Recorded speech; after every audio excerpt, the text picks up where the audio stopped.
This is a spoiler warning. The following video will contain spoilers for Doctor Who The Tsuranga Conundrum. So if you haven't seen the episode yet, go and watch it now, and then come back here later.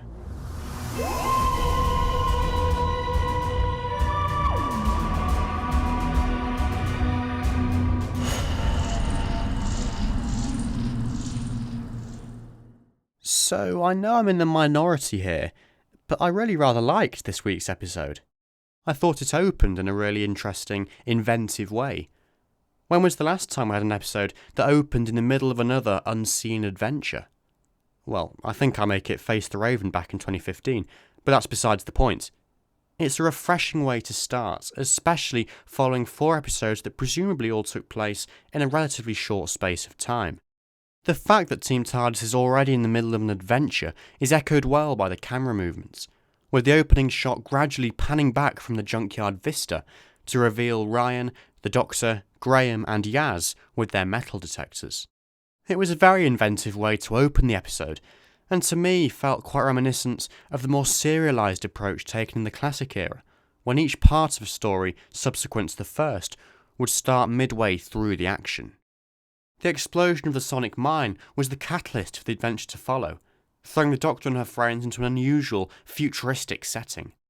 I liked how the aftermath of the explosion wasn't just brushed over, becoming a plot point in itself. The Doctor in particular takes a long time to readjust, following the organ realignment thingy. I thought her confusion as she wakes up and comes to terms with events was played brilliantly. On the one hand, this is how we would expect the Doctor to behave. She's confident, rebellious, assured. We side with her as she tries to find a way out of the hospital. We want her to find her TARDIS. However, because of her dazed mindset, some of the Doctor's less desirable qualities start to shine through, and she ends up coming across as bossy, arrogant, and selfish. It's not often we see the Doctor admit that she's wrong, and so it was a nice touch that she apologised to Astos upon realising that he'd been trying to help her all along. One of the things that makes the Doctor such a great character and a great role model is that they're not infallible. I like that, like the Doctors before her, the 13th Doctor is capable of making mistakes, but she's equally capable of making amends. This sequence also gave us a handy introduction to each of the other patients on the ship, with the Doctor wandering into the other rooms as she attempts to escape. Now, it could be argued that, once again, there were too many guest characters in this episode, in addition to the 4 regulars. However, I think in this case, having lots of other characters worked in the episode's favour. There needed to be lots of other patients on the hospital ship to make it a believable setting. This also allowed lots of subplots to develop over the course of the episode, making the climax all the more dramatic and tense as they all come to a head.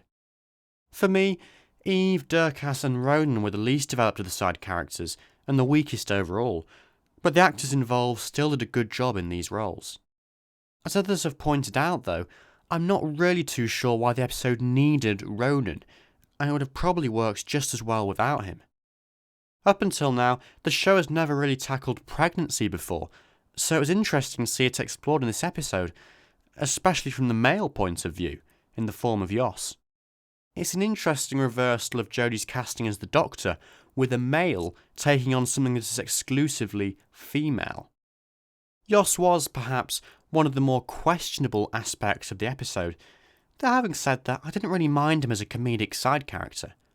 Why not have a pregnant male in a show where anything is possible? Mabley was probably the best side character in my opinion. As the only surviving staff member on the ship, on just her 2nd voyage, she had to take on a whole host of responsibilities that she wasn't expecting to. Yet under the guidance of the Doctor, she was able to learn how to remain hopeful in the face of adversity. As for the regulars, Graham, Ryan and Yaz didn't have as much to do here as in previous episodes, just due to the sheer number of characters in the script. Though then again, they each had some nice character moments. On the other hand, this episode gave the 13th Doctor some of her best moments to date, with dialogue about antimatter and being a Doctor of Hope standing out as particularly memorable, Doctor-defining moments. Jodie really is going from strength to strength in the role, and I'm really looking forward to seeing how her doctor develops over the course of the remaining episodes, having now firmly established herself. I guess the only other character that I haven't mentioned is this little guy, the Pting. And look, how can you not like him? It's a long time since we last had a cute Doctor Who monster. Some have argued that he was incongruous in the context of the story, that he was too cute to be taken seriously, but hey, at least he wasn't a caricature of Donald Trump. That would have been horrendous. I will admit that describing Pting as one of the universe's most deadly creatures in the episode's synopsis really didn't help matters, but taking that out of the equation, I honestly didn't mind him at all. Having said all of that, once again, the monster/villain was sort of secondary to the character work this week, as has been the case in all of Series 11 so far. It would be nice to see a slightly more substantial threat in some of the remaining episodes, especially since we've now reached the halfway point of the series. Fittingly for a story set in a hospital, the Tsuranga Conundrum was a tale of life and death. Though two characters die, Astos and Eve, a new one is also born, Yoss's baby, Avocado. The scenes of Eve dying and the baby being born both occur towards the episode's climax and are carefully intercut with each other to suggest a parallel and a connection. And thus from death comes new life. This ties into the Doctor's dialogue about hope prevailing, and more widely to the show's core message of hope. I thought this was summarised beautifully by the closing incantation. It promotes the belief that there is always light to be found in the darkest places, using the idea of a journey as a metaphor for our lives and our life experiences. As the Doctor says to Mabley earlier in the episode, it's a bit of a challenge, and I can't quite see the solution yet, but that's life. Light and dark. Hope prevails. And with a message like that at its heart, what's not to love about the Tsuranga Conundrum? It was by no means a modern classic, but still an episode that I had tremendous fun watching, and one that reaffirms one of the show's most important core values. Far from being one of the worst episodes of Series 11 so far, I think it's actually one of my favourites. And before I draw this video to a close, here are some random thoughts about the episode that I couldn't fit into my main review. It's never actually explained what Team TARDIS was looking for in the junkyard at the start of the episode. In the context of the story as a whole, it's a very minor detail, but one that I thought could nevertheless have been made just that little bit clearer. What actually is the titular Tsuranga Conundrum? My understanding is that it's a reference to the ship itself and its puzzling navigation system. There's a deadly creature on board the ship, yet no way to change the ship's course without it being remotely detonated, and no life pods to escape in because the Pting has ejected them.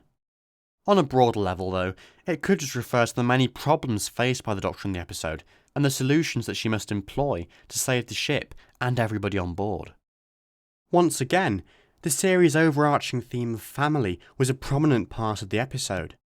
There were some further hints about Ryan's dad that tied nicely into the subplot of Yoss becoming a dad and embracing fatherhood.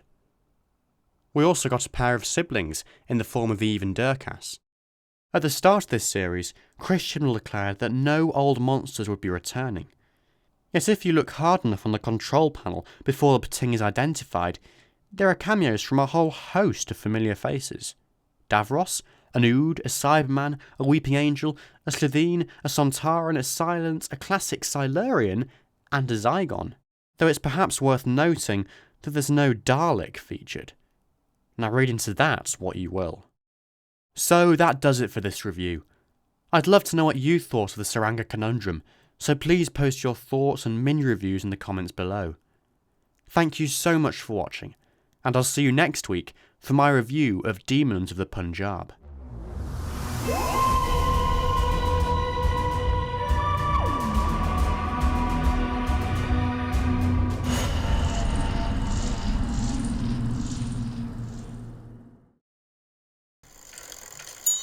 Fitting.